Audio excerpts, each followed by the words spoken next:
More breaking news right now. The Trump administration has asked the Supreme Court to allow the deployment of National Guard troops in the Chicago area. For more on this, we are joined live now with our legal analyst, Irv Miller. So, Irv, this is an emergency appeal, and so far this case has worked its way up through the lower federal courts. Did you expect it to eventually get to the Supreme Court?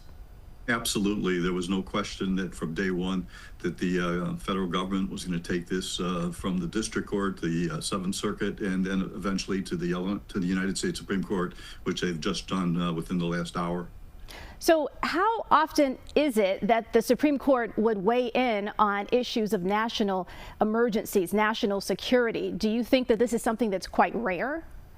You know, I think in this particular case, it's somewhat unique because we have conflicting decisions between the Seventh Circuit here in Chicago and actually an appellate court out in California. That's the type of case they will readily take. And I suspect they will issue some order, either affirming the Seventh Circuit and allowing Judge Perry's order to stand, stopping the National Guard from deploying, or the opposite of that. But I think they will make a decision on this particular case because of the split in the circuits. Yeah, I know you were talking about it could go either way, but considering the makeup of the court right now, the conservative majority in many cases have ruled in favor of Trump in other issues. Do you think it's more likely that they would allow him to deploy troops?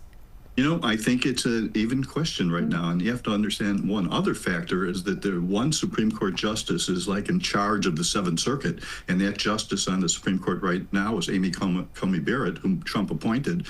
I suspect when she reads this, she will not make a decision herself. I think she will refer to the entire court, and the government, the federal government, is asking that there be an administrative stay. In other words, just make a decision without hearing from the other side. I don't think that's going to happen. I think they'll give the state of Illinois and the city of Chicago time to respond, and then there may be a ruling on an emergency situation. But I suspect you may not get a unanimous decision. I would be surprised, as you suggested, but I think you're going to see in a case like this, you're going to see dissents as well as concurring opinions. I don't think that all seven will agree, all nine will agree on this particular issue. Now, there is, of course, a sense of urgency here with the temporary restraining orders first from the initial judge. So how soon do you think we could get an answer on this? I think you're going to have an order being entered probably within the next 24 hours, giving the city of Chicago and the state of Illinois time to respond.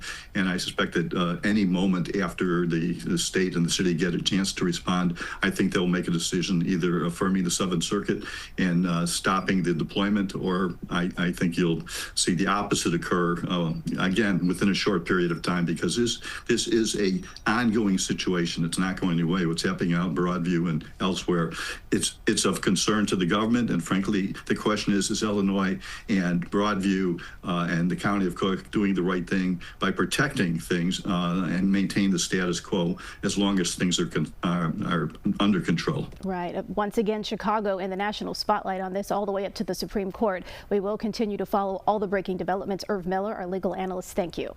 Thank you.